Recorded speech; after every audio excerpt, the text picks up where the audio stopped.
pessoal, tudo bem? Bem-vindo a mais um vídeo aqui no meu canal. Você já deve ter ouvido a expressão Terceiro Reich, que é como ficou conhecido o período do governo nazista na Alemanha. Reich é um termo em alemão que significa império. Então, o Terceiro Reich era o Terceiro Império. Ou seja, antes do terceiro existiram mais dois. O segundo Império Alemão existiu de 1871, com a unificação da Alemanha, até 1918, com o fim da Primeira Guerra Mundial. E o primeiro Reich? O primeiro foi o Sacro Império Romano Germânico. Esse império, diferente dos outros dois, foi um dos mais longos da história, durando mais de 1000 anos, quase o dobro do que durou o Império Romano original. Ele também foi um dos mais extensos e englobava dezenas de povos com culturas e línguas diferentes. E como que foi então que esse estado, tão cheio de diferenças e sem grandes fronteiras naturais, conseguiu sobreviver por tanto tempo? Fica comigo até o fim do vídeo que eu vou explicar isso para vocês. A origem mais distante do Sacro Império está na coroação de Carlos Magno como imperador pelo Papa no Natal do ano 800. Baita presente de Natal! Imagina você ganhar uma coroa de um império no dia 25 de dezembro. Realmente, né? Bom, mas se não dá para dar um presentão legal, né, de Natal com uma coroa e o Império, hoje é muito mais fácil você conseguir agradar alguém com os produtos da Insider. As peças da Insider são práticas, confortáveis e minimalistas, combinando com qualquer estilo, tanto para homens como para mulheres. Além disso, elas são confortáveis e vêm em todos os tamanhos, do PP ao Extra Extra G. Por exemplo, essa camisa que eu estou usando aqui é G. Eu mesmo já dei várias peças de roupas da Insider de presentes até para pessoas bem difíceis de agradar e que adoraram. E se não servir, é muito fácil de resolver o problema, a troca deles é super rápida. E para os espectadores aqui do canal, a Insider está oferecendo um cupom exclusivo para ter ainda mais vantagens. É só usar o cupom RESULTE15 no seu carrinho de compras, nem precisa digitar, basta apenas entrar pelo link aqui na descrição do vídeo ou na mensagem fixada. Agora vamos então ao vídeo de hoje. Como eu já disse, a origem do Sacro Império está num grande território conquistado por Carlos Magno entre os séculos 8 e 9. Tem um episódio aqui no canal falando sobre isso. Carlos era o rei dos francos, que eram dos povos germânicos, e estendeu seu império por boa parte da Europa Ocidental, o que fez o Papa considerar ele o título de imperador. Esse título era uma herança do Império Romano, do qual os reinos germânicos da época copiaram parte da estrutura administrativa e adaptaram os seus símbolos. O trono dos francos foi herdado pelo filho de Carlos Magno, Luís. Mas depois que o Luís morreu, os seus 3 filhos começaram a disputar o poder. Eles então acabaram adotando uma solução bem comum nos reinos germânicos, dividindo o território entre si. Esses reinos eram a França Ocidental, que deram origem à atual França, a França Oriental, onde hoje está a maior parte da Alemanha, e a França Média, que mais tarde se dividiu em uma porção de países, como os Países Baixos, a Bélgica, a Borgonha, que hoje é parte da França, a Suíça e um pedaço da Itália. Nessa época, o título de imperador não era ligado a um império, ele era uma prerrogativa que o Papa concedia e era meramente simbólico. Como só podia haver uma pessoa com o título, ele ficou com o rei da França Média, que depois passou por alguns dos herdeiros de Carlos Magno antes de começar a ser dado a outras pessoas e deixar de ter qualquer importância. O reino que nos interessa é a França Ocidental, que era dividida em 4 ducados relativamente independentes: a Saxônia, a Suábia, a Baviera e a Francônia. Eles só eram obrigados a se unir em caso de agressão, e o rei era praticamente um representante dessa aliança. Por isso, ele era eleito por esses 4 duques e não necessariamente era um filho do monarca anterior. Ou seja, essa era uma monarquia eletiva e não hereditária. Na prática, os descendentes de Carlos Magno continuaram sendo escolhidos para reinar até o ano 911, quando Luís IV faleceu sem descendentes, acabando com a dinastia carolíngia na França Oriental. Então, um dos duques foi eleito como rei, Conrado da Francônia. Mais tarde, Conrado indicou como sucessor o seu maior rival, o duque Henrique da Saxônia, que ele considerava o único capaz de manter a união desse reino. Henrique tinha vários filhos, mas em vez de dividir o território, deixou tudo para o mais velho, Otto I, que foi devidamente eleito rei em 936. Com isso, surgiu uma nova dinastia que ficou conhecida como Otoniana. Depois de derrotar uma série de revoltas, Otto conseguiu colocar ordem na bagunça, aumentando os poderes reais sobre os duques e criando uma estrutura administrativa centralizada. Ele também começou a expandir as fronteiras da França Oriental, mais para o leste. Depois de derrotar os vizinhos pagãos, Otto passou a ser visto como o salvador do cristianismo. Por isso, quando ele invadiu a Itália, não teve dificuldade em convencer o Papa João XII a coroá-lo como imperador no ano 962. Assim surgiu o Império Germânico, que ainda não era sacro e nem romano. Isso porque havia um outro império sucessor de Roma na época, o Império Romano do Oriente, com a capital em Constantinopla. Isso só durou até o monarca seguinte, Otto II, que começou a assinar como imperador dos romanos. O imperador do Oriente, o João I, não gostou nada disso e os dois começaram a brigar por causa do título. Otto resolveu a situação rapidinho, se casando com Teofânia, uma parente de João, e assim formando uma aliança entre os dois impérios. Teofânia deixou uma contribuição importante porque ela teria introduzido o garfo na Europa.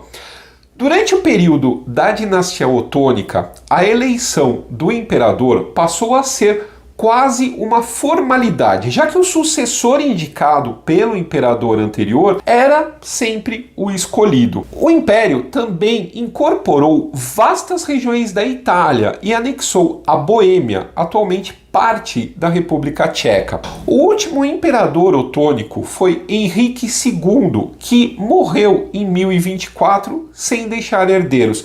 Os eleitores se reuniram para decidir um sucessor e depois de algum debate escolheram Conrado, conde de Speyer, que apesar de ser um nobre de segundo escalão, era descendente de Carlos Magno. Conrado II foi o fundador da dinastia Saliana e teve um reinado relativamente pacífico. Ele foi o primeiro monarca a ser coroado rei dos romanos pelo Papa, e a partir daí o império passou a ser oficialmente chamado de Romano-Germânico. Conrado conseguiu aumentar seus domínios tomando a Borgonha, depois que o rei desse país morreu sem herdeiros. Assim, tanto ele quanto seus sucessores passaram a ter que lidar com um império formado por 4 reinos com línguas e culturas diferentes: Germânia, Borgonha, Itália e Boêmia. Isso numa época em que levava semanas para mandar até mesmo notícias mais urgentes de uma ponta à outra do território. A saída encontrada por eles foi descentralizar. Eles reorganizaram a rede de vassalagem criada por Carlos Magno, de maneira que o vassalo de um conde, por exemplo, deveria lealdade somente a esse conde, e não necessariamente ao duque que estava acima, muito menos ao imperador, que estava no topo da cadeia. E cada uma dessas unidades tinha um grande grau de autonomia, então as decisões administrativas podiam ser tomadas rapidamente e de acordo com as peculiaridades de cada local. O maior desafio enfrentado pela dinastia saliana aconteceu durante o reinado de Henrique IV, com a questão das investiduras. Até então, a administração do império dependia em boa parte de religiosos católicos nomeados pelo imperador para cargos nos altos escalões. Na Germânia, eles também tinham a prerrogativa de nomear os titulares de vários cargos eclesiásticos, como abades e bispos. Quando Gregório VII foi eleito Papa em 1073, ele começou uma série de reformas da Igreja Católica. Entre elas, decretou que apenas o Papa poderia nomear ou remover bispos, o que ia contra o costume germânico. Além disso, ele determinou que apenas o pontífice poderia depor o imperador. Até então, era o contrário, o imperador é que devia confirmar a eleição do Papa. Henrique reagiu retirando o seu apoio a Gregório e o declarando um papa falso e continuou nomeando os seus próprios bispos. O papa então excomungou o imperador, fazendo com que os seus súditos não precisassem mais seguir os seus votos de vassalagem. Logo, alguns aristocratas começaram uma rebelião contra Henrique, que se viu obrigado a pedir perdão em uma penitência pública. Mas isso não acabou com a disputa. Gregório passou a apoiar um outro monarca eleito por esses nobres rebeldes, enquanto Henrique organizou a eleição de um novo papa, o antipapa, que o coroou como imperador em 1084. A confusão acabou só depois que os dois morreram e o novo monarca Henrique V assinou com o Papa Calixto II a Concordata de Worms em 1122. Esse pacto estabeleceu claramente os limites entre o poder religioso e o secular, com o Papa nomeando os bispos, mas o imperador tendo autorização de vetar o nome. As brigas retornaram em 1125 após a morte de Henrique V, o último dos imperadores salianos.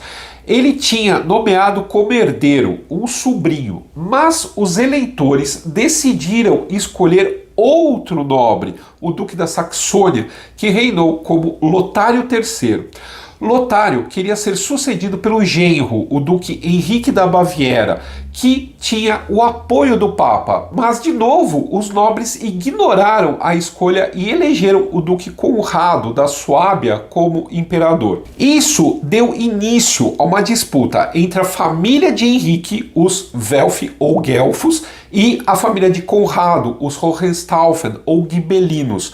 Conrado III derrotou seu oponente e confirmou a dinastia Hohenstaufen no poder, mas não conseguiu impedir que esse grupo permanecesse lutando durante mais de um século, especialmente na Itália.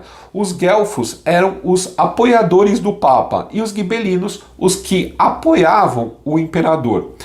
Conrado nunca conseguiu ser coroado e continuou usando o título de Rei dos Romanos.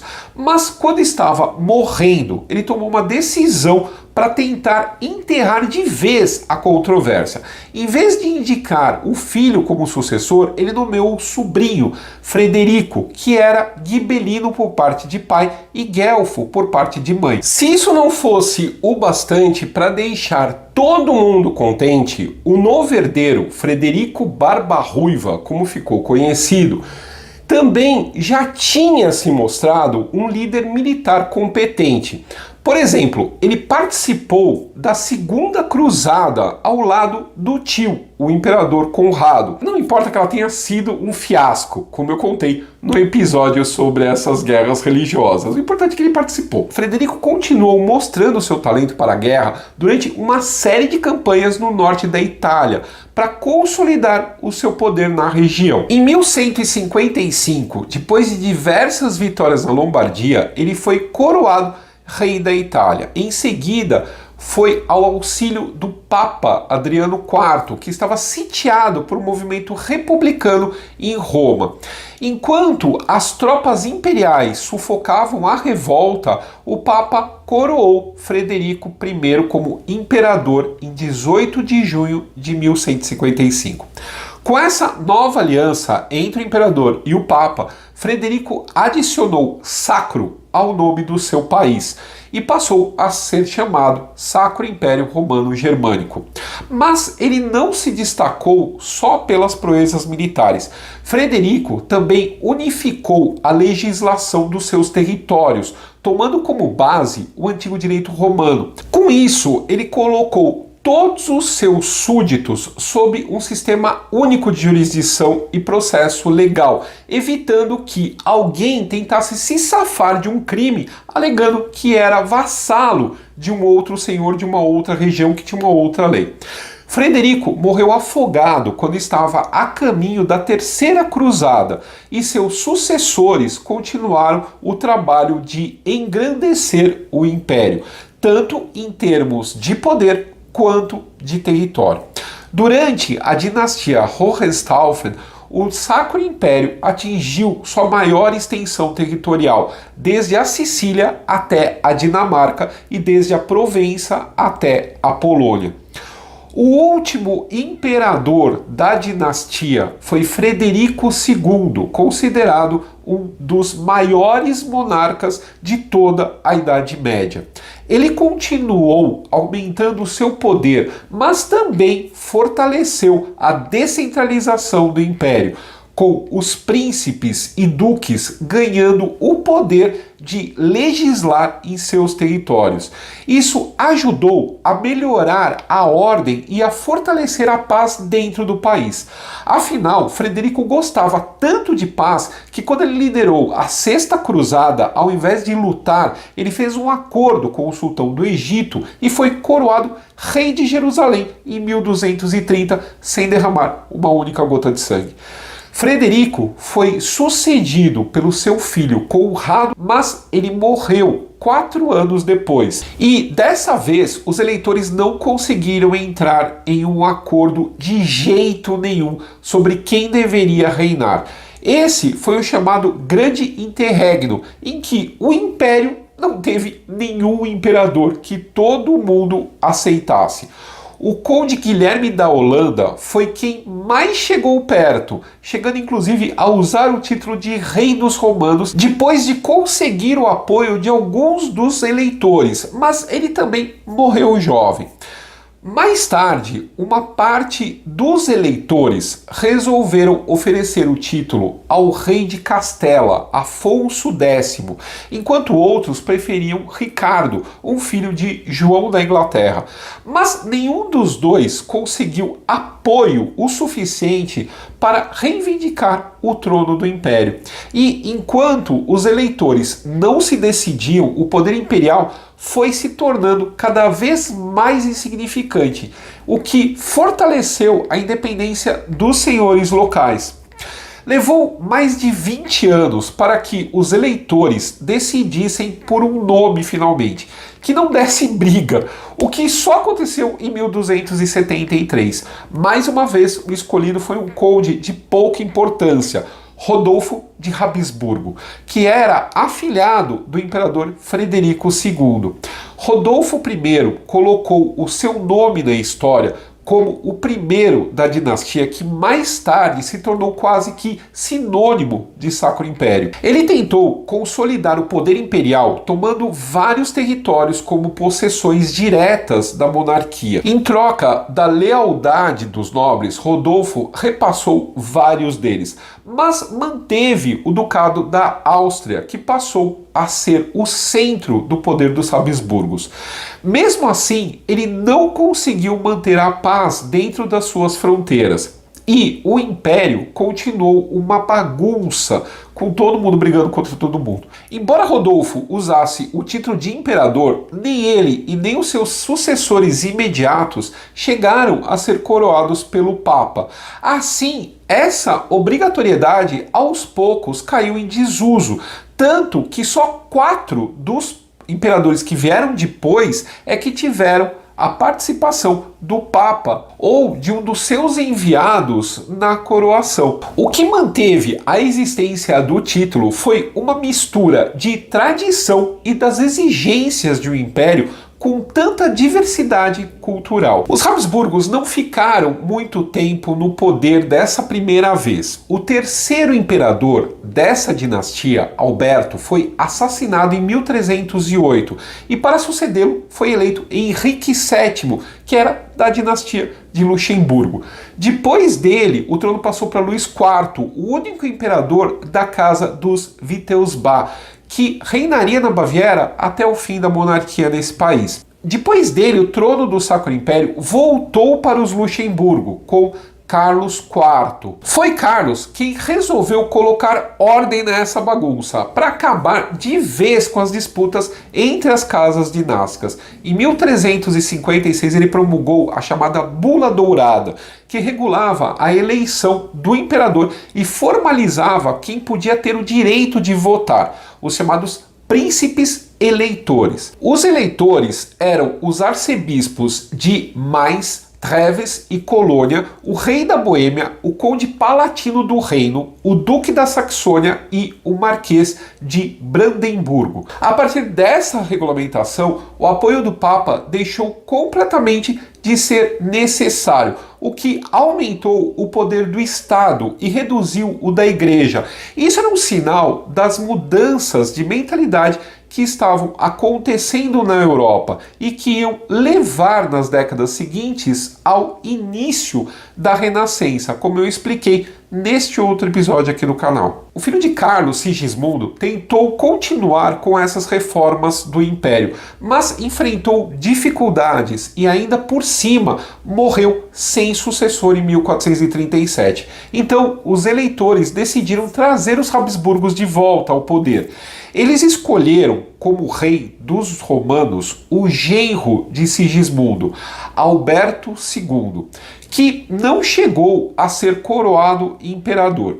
E dessa vez a dinastia permaneceu no trono pelos 350 anos seguintes, até a dissolução do Império. O sucessor de Alberto, Frederico III, chegou a ser coroado pelo Papa. Ele e o seu filho Maximiliano acabaram levando adiante a reforma do Império, adaptando a antiga estrutura feudal para criar um Estado centralizado e uniforme, de acordo com as necessidades da Idade Moderna, que estava começando. Para ampliar os seus domínios, Maximiliano adotou uma política que se tornou a marca registrada dos Habsburgos: casamentos bem arranjados. Em 1477 ele conseguiu a Borgonha de volta, incluindo os Países Baixos, ao se casar com a herdeira desse ducado.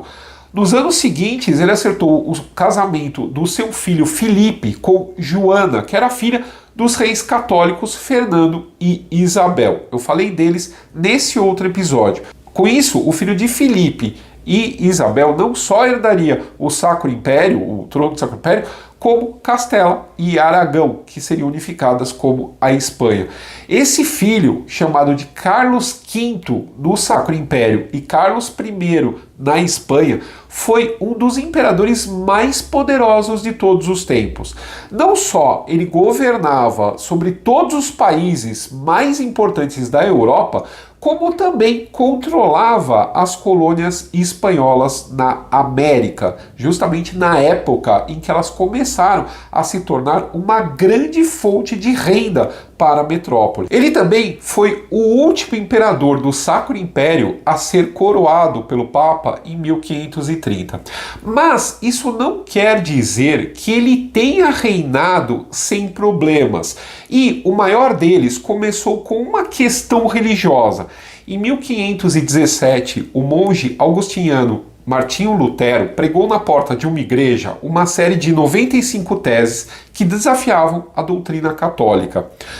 Ao assumir o trono 2 anos mais tarde, Carlos reagiu contra o que ele via como uma heresia, mas isso não impediu o crescimento desse racha do cristianismo, o protestantismo. Lutero conseguiu o apoio de vários príncipes que viam nas suas ideias uma maneira de se opor à hegemonia do imperador, e o protestantismo começou a se expandir.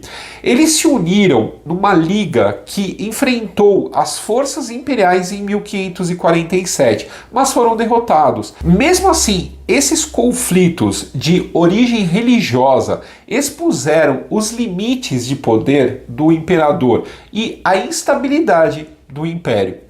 Por causa disso, ao invés de humilhar os seus súditos, Carlos decidiu entrar num acordo com eles. Pela Paz de Augsburgo, assinada em setembro de 1555, os países germânicos poderiam seguir livremente a religião do seu príncipe, fosse ele católico ou luterano. Assim, o país acabou mais ou menos dividido em dois: o norte e o leste protestantes, o sul e o oeste católicos. Essa tolerância ajudou a diminuir as tensões, embora ela tenha deixado de fora outras denominações cristãs, como os calvinistas.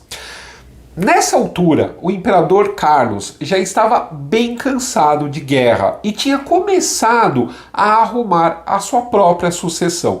Ele tinha concluído que não dava para governar ao mesmo tempo dois países tão fragmentados como a Espanha e o Sacro Império, e decidiu voltar a separar os seus domínios. Ele começou em 1554 abdicando de alguns dos seus tronos na Itália em favor do seu filho, Filipe. Depois, em outubro de 1555, exatamente um mês depois da Paz de Augsburgo, Carlos fez um discurso anunciando a sua intenção de renunciar a todo o seu poder e se retirar para um mosteiro. Nos meses seguintes, ele passou o trono espanhol para o seu filho Filipe II, que mais tarde também se tornaria rei de Portugal. E o Carlos deixou o trono do Sacro Império para o seu irmão, Fernando I.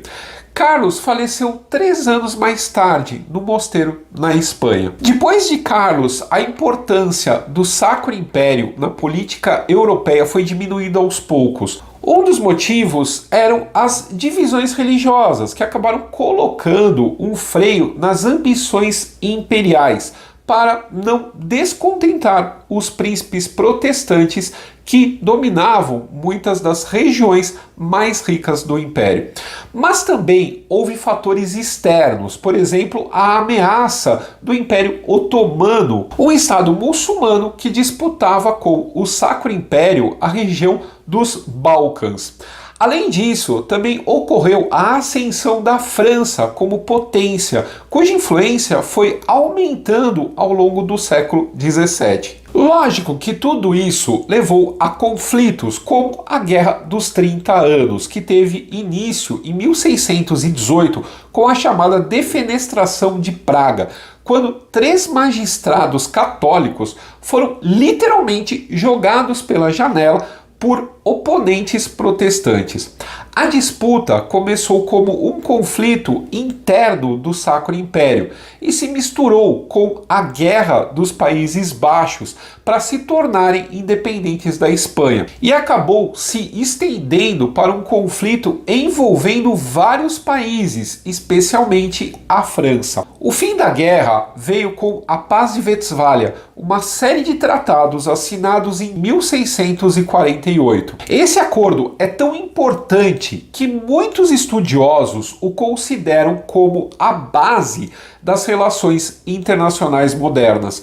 Os conceitos de Estado-nação, de soberania nacional e a própria diplomacia sendo usada para resolver conflitos surgiram a partir dessas conversações. A Paz de Westfália também fortaleceu a divisão entre várias partes do Sacro Império, enfraquecendo ainda mais o seu poder, mas ao mesmo tempo reconhecendo o imperador como árbitro final das questões envolvendo esses estados. Nos reinados seguintes, houve um esforço para consolidar a situação contra ameaças internas ou externas.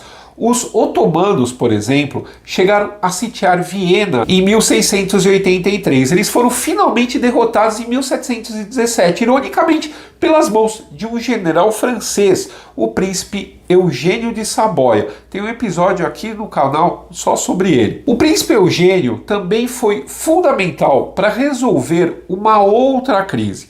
Quando o imperador José I morreu em 1711, ele só deixou filhas. Como mulheres não podiam herdar o trono do Sacro Império, ele foi sucedido pelo irmão Carlos VI.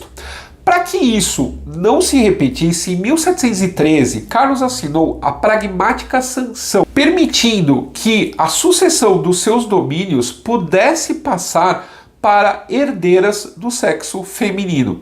Eugênio foi fundamental para que esse documento fosse aceito em todas as partes do Sacro Império. Isso aconteceu no momento certo, porque Carlos também só teve meninas. Para assegurar que a sua filha Maria Teresa fosse reconhecida como herdeira, ele fez todo um esforço diplomático para que a Pragmática Sanção fosse respeitada, mas isso tudo foi inútil. Assim que ele morreu, em 1740, vários estados se recusaram a reconhecê-la como imperatriz, o que levou a uma guerra de sucessão.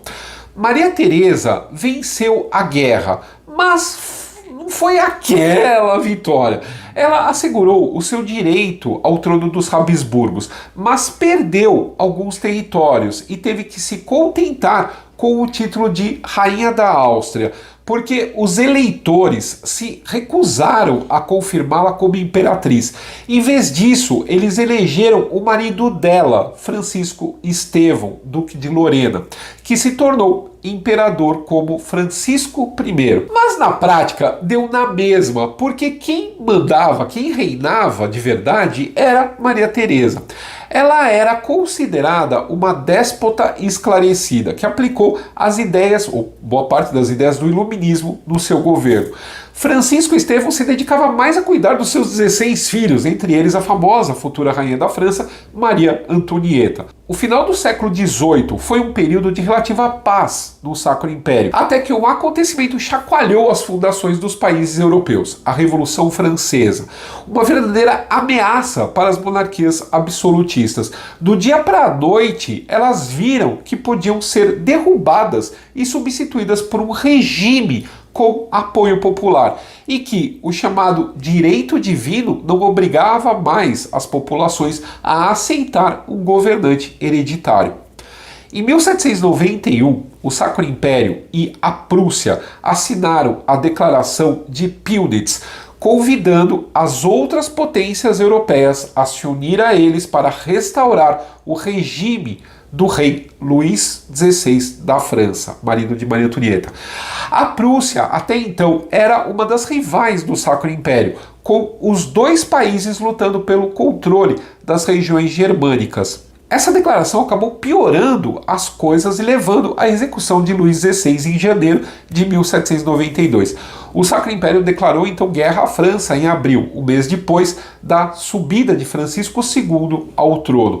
Ele era neto de Maria Teresa e sobrinho de Maria Antonieta, além de pai da Dona Leopoldina, a futura primeira imperatriz do Brasil. Ao longo de mais de 20 anos, o Sacro Império liderou várias coalizões da monarquia europeia contra as forças francesas, lideradas pelo general Napoleão Bonaparte. Eles colecionaram fracasso em cima de fracasso e em 1805 Napoleão chegou a invadir Viena.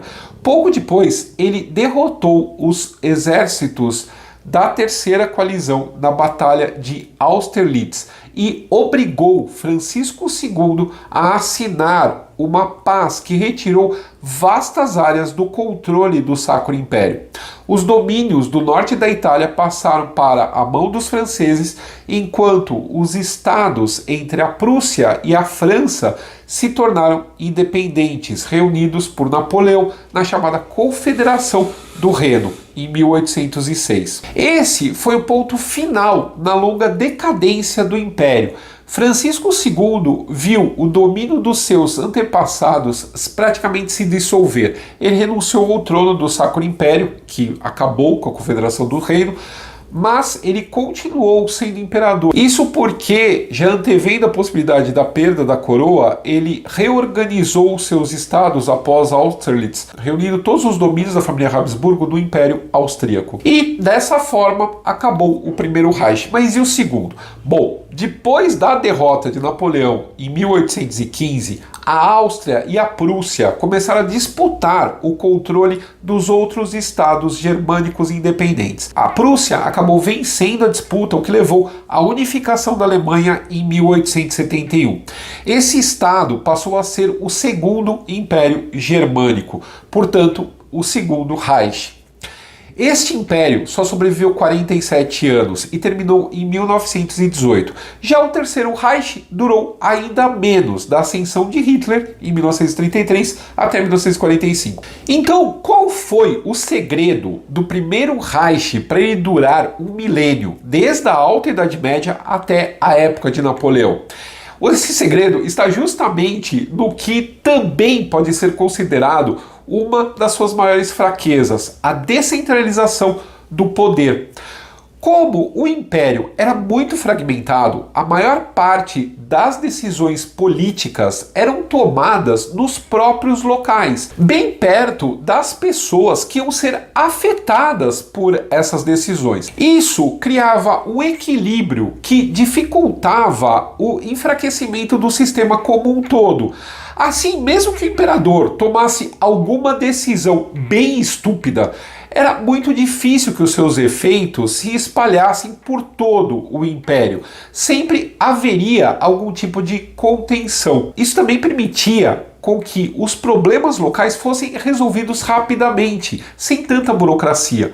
O papel do imperador era basicamente manter a paz entre todas essas unidades. E o fato dele ser eleito assegurava tanto que ele respeitasse a autonomia das regiões, como que os senhores sempre mantivessem o respeito pelo monarca. Afinal, eles colocaram ele lá. Esse sistema funcionou tão bem que resistiu até a transformação do estado feudal no estado moderno. E se você reparar bem, continua funcionando de uma certa maneira. A maioria dos países muito grandes, por exemplo, como o Brasil, são uma federação, né, com várias questões internas e um poder maior em cima de todos.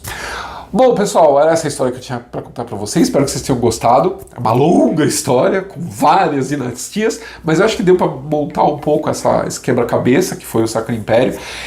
E é isso, pessoal. Deixa aqui embaixo seu like, seu dislike, se vocês gostaram, se vocês odiaram esse vídeo.